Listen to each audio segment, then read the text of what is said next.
Welcome to another part of this Build With Me video series.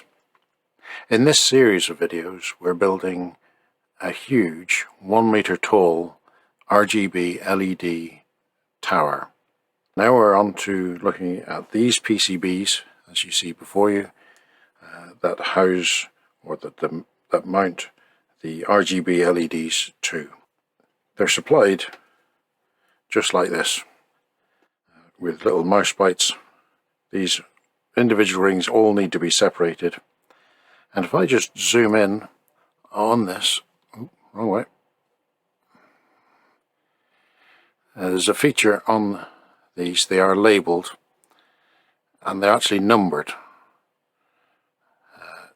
These numbers correspond to which layer in the tower that this particular PCB ring belongs to, and for several of them there are multiples. So this one, you can see, says 19, 20 and 21. Well, levels 19, 20 and 21 will all use this same diameter ring, and so you'll find it, there's one on here, there's another one on this set of rings, and another one on this set of rings. So the first job is going to be splitting out all of these rings. According to the instructions, you can just nibble them out using your side cutters and then clean them up afterwards.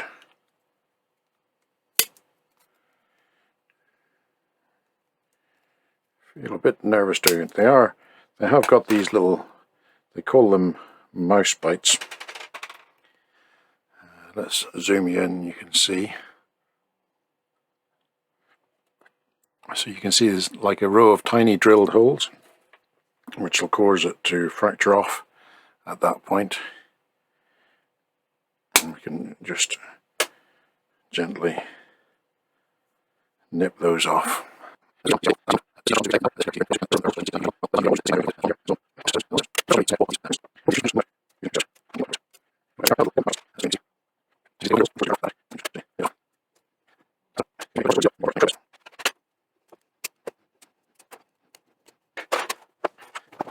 And here we go. About 32, I think, different PCB rings. So now I'm just going to sort them into an order, and then we can start actually putting some RGB LEDs in. So that's them sorted out. So we've got rings 1 through to 10, 11 through to 21, 22 to 31, 32, and then 33, 34, 35. And then there's even LEDs stacked on top of each other above that. So now it's on to the joyous task of fitting hundreds of LEDs. So here we are. Begin at the beginning. We're starting with level number 1. I've got some of the LEDs. These actually get inserted from the other side. And you notice that there's a black dot on each of these LED positions. The black dot is to correspond with the long lead. The longest lead goes in the hole next to the black dot.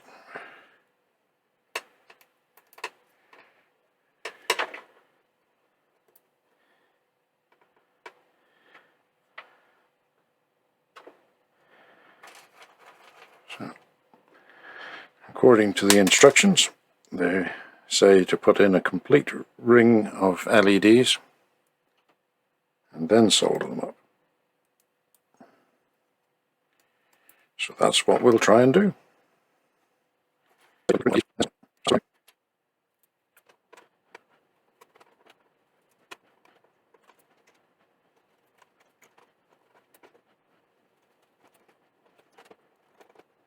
There we go, one ring of LEDs. And then we can place them face down to be able to solder them. As you can see, the soldering of these is not going to be terribly easy. One of the reasons for this is that there's very little space between these leads, and there's also very little in the way of the solder mask being removed. So the actual exposed sort of tinned copper of the circuit board is very small. So that's going to be a little bit of a pain. As these LEDs are so close to the circuit board, I'm going to solder up just one lead on each LED and go around in a circle like that, just so I don't get too much heat into it. This is not wanting to solder up.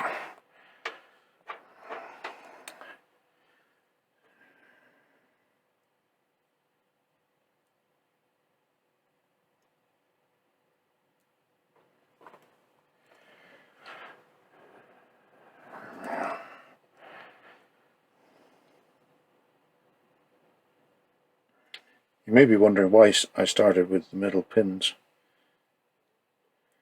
Well, it's quite simple, they're the hardest ones to get to. So do them first. Then whenever you come to the outer ones, it's going to be a double, hopefully. Is the first one done?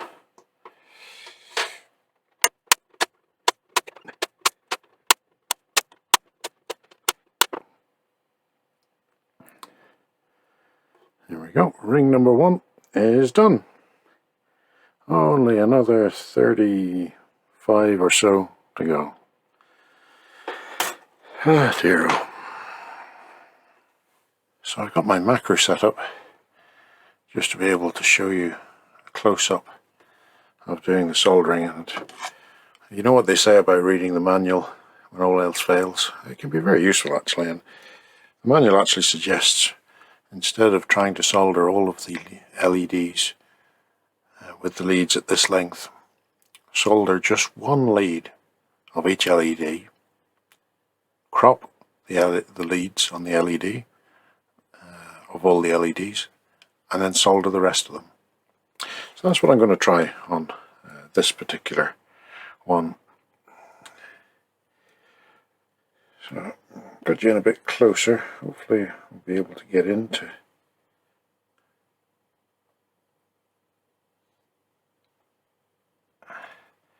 As you can see, there's not a lot of soldering needed, or not a lot of solder that's needed.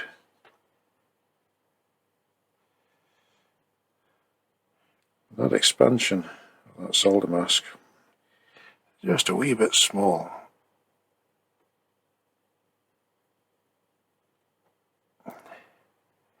I would have preferred to have seen that just a little bit bigger. Right, I'll just crop these leads off. So now let's just try coming at this from the side.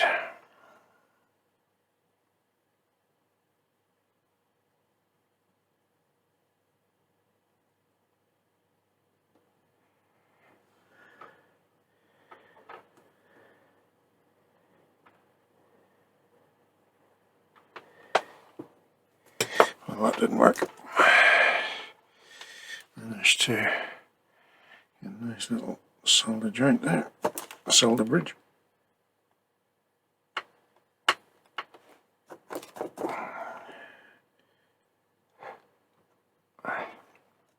So after having soldered up literally hundreds of these RGB LED rings, well, 30 of them, I've still 2 to go, I can categorically state that soldering these LEDs in the way that the manual describes, namely cutting short all of the leads and then coming in and soldering up all of the joints, you know, soldering one leg on each LED while the legs are long, trimming them down, and then soldering up the rest of them. Because these are so close together, these little joints, you will get solder bridge after solder bridge after solder bridge, and it will be painful, physically painful for you to get all of those removed. I'm going to show you what is the better way, which is the way I started off with, and see what you think. So we brought you in with a very, very close-up view, and this is very awkward to film and to work at, so you're actually looking at the view from the other side, not from my side of soldering, because there's just not enough room for me to get my fingers and the soldering iron and the solder in. So what I advise to make things much easier for yourself, these joints are very small. This is my soldering iron.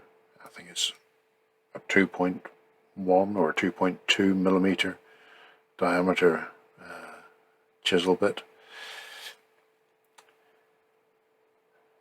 So to make things easier for yourself, start soldering one leg of each LED in a ring, but start at somewhere where there's either lettering, such as we've got here, or there's the numbering of the rings.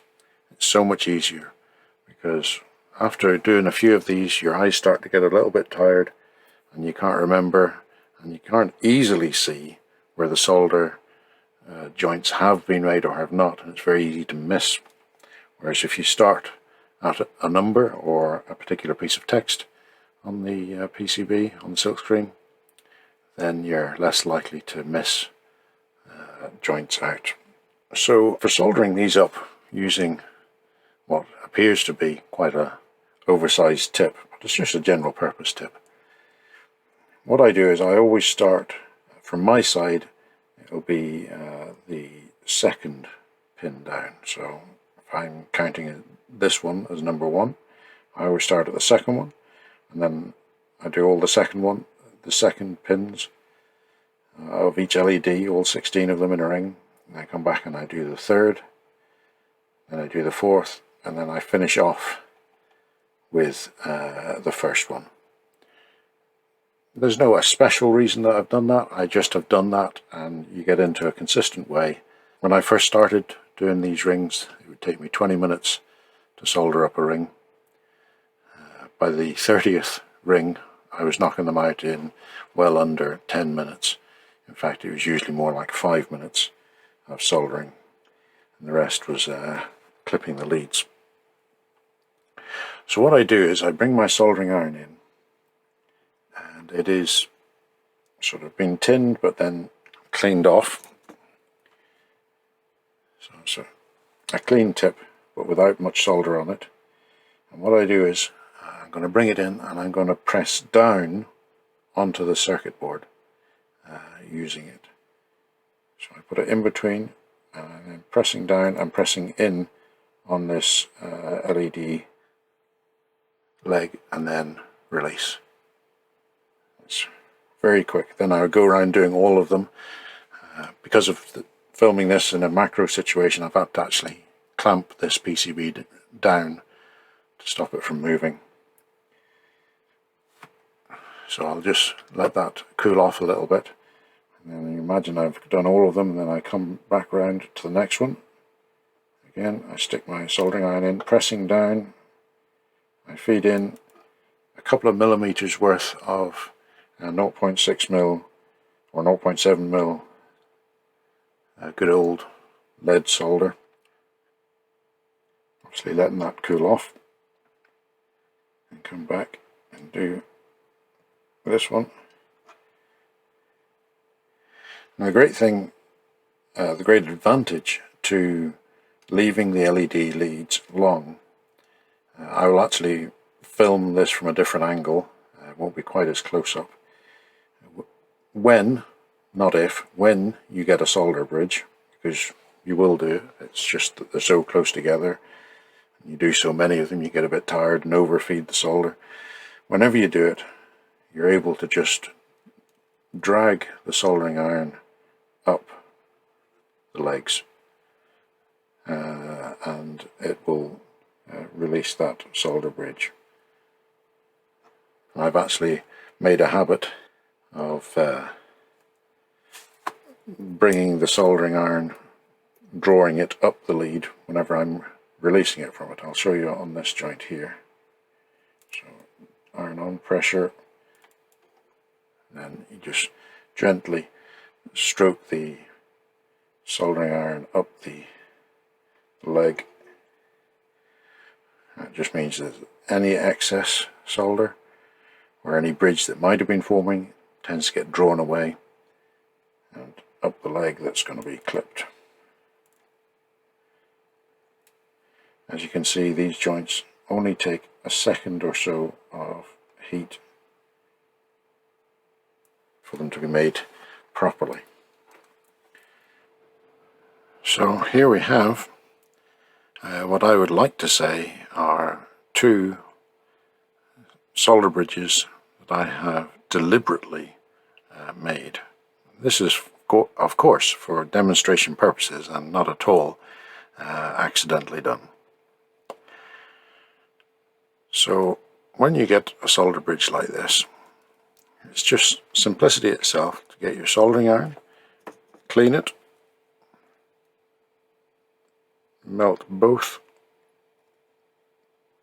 and then just stroke the soldering iron up the legs of the LED.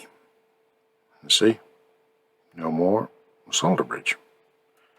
Let's try it on this other one. As you can see, far too much solder has been applied. So you just melt it, make sure both of them have melted, and then just stroke it up.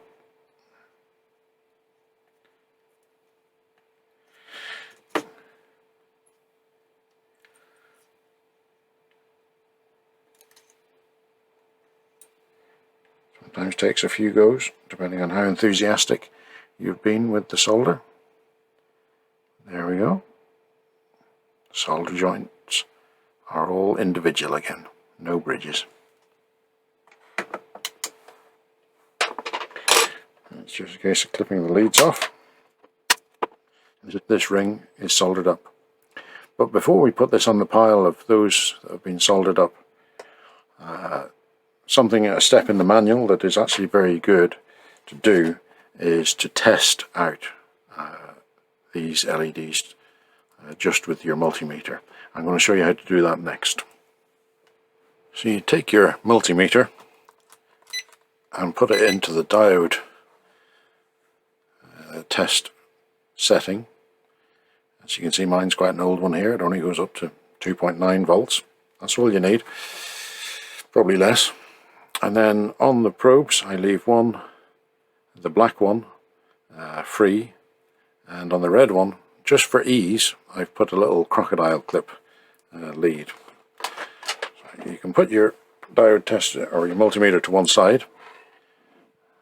You don't actually need it. Let me just zoom down. So what we do is we take the positive that's been connected to this crocodile clip, and then we just clip it on one leg. So it's touching one leg of the LED. And then you go around the whole ring just testing on using the negative probe on these rings all the way around to these particular test or holes, plated through holes, that's the word I was looking for. As you can see, that is okay. We move on to the next one. That is alright. So on and so forth. All the way around. If at any point the LED does not light up, then it means you've got a dodgy joint or a dodgy LED. I have not had a dodgy LED yet, but I have had a few joints that have just not been quite up to snuff. So that's the blue LEDs checked. If we clip on, it doesn't matter which one, they're all commoned on each board. So I've clipped on to the next one, which is the green one. It's a really bright green. And so on, you go all the way around. And then for the red, it's the other outer connector. If I can just get my crocodile clip on. So this one can be a bit awkward because your crocodile clip can short out on this secondary little tiny plated through hole, which is also linked to this. As you can see, this is the red, which is quite dull in comparison.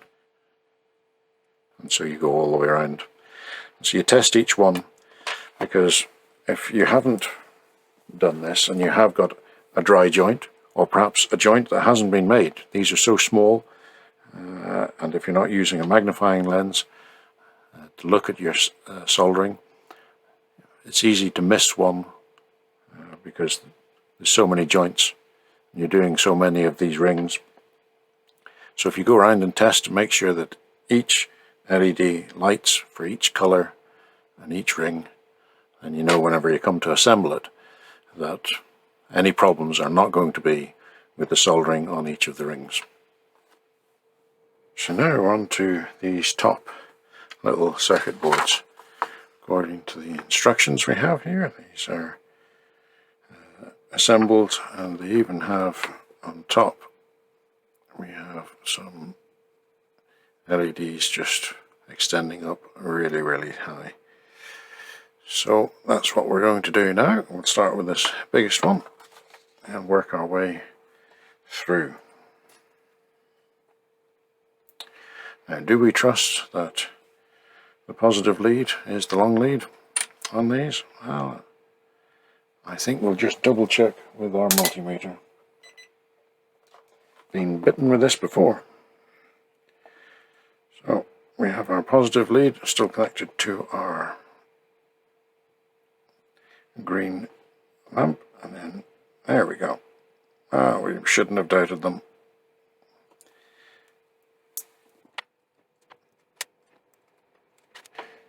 This is where they all fall out. Did not think this through. Not a very good idea. Let's try again. Well, that was not fun. So I'll just go around and solder one leg of each of these.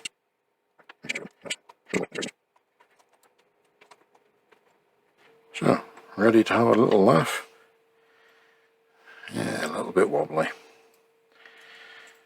So, now we can just apply a bit of finger pressure.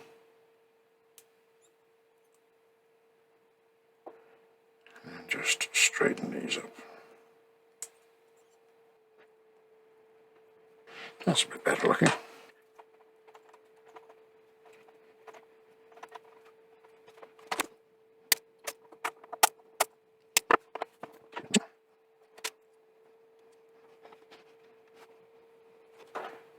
I really wish on these boards where it's not necessary to have such small areas of solder mask expansion, I really wish they'd just given a wee bit more. These joints are actually a little bit difficult to make because you can get the solder on the lead okay, but it doesn't always get heating up, and then the flux doesn't always get in contact with the actual through hole. A little bit of a pain.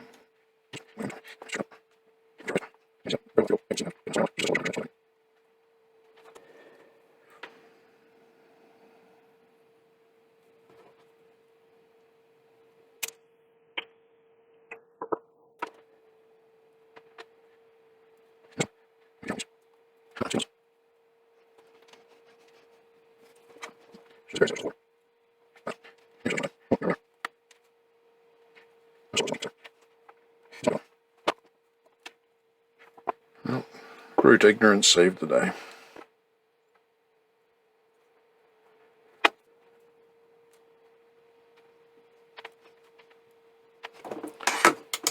probably one that would benefit from soldering one lead and then clipping off both.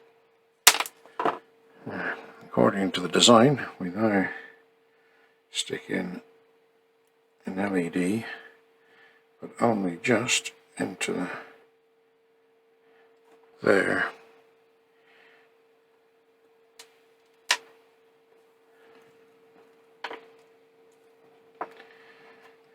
Let's just get something weighing that down.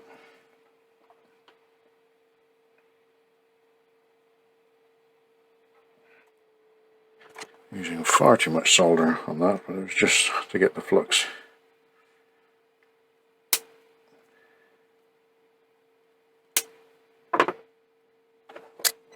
Let's see how this looks so far. Positive and negative.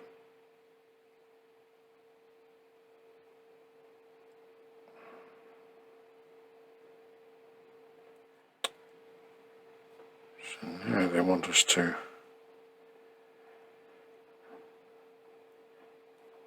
basically make that sort of an arrangement. I have to get my pliers to bend a few leads. One moment.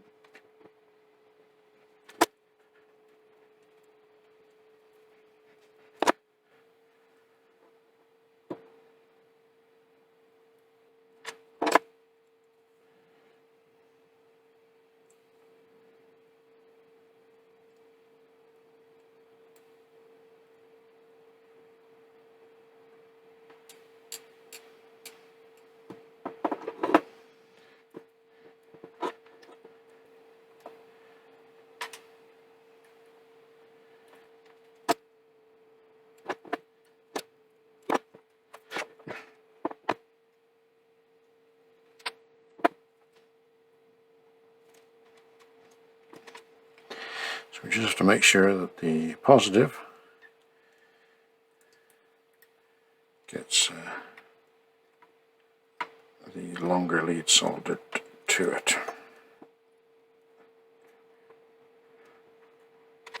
There we go. It's only just lighting those up, you can see, but it is lighting up. So that's about it for this part. We've managed to build up all of our RGB LED rings. In the next part, we're going to look at how we're going to assemble these into a tower structure and then wire them all up. Thanks so much for watching. We hope you enjoyed it, and we'll see you on the next one.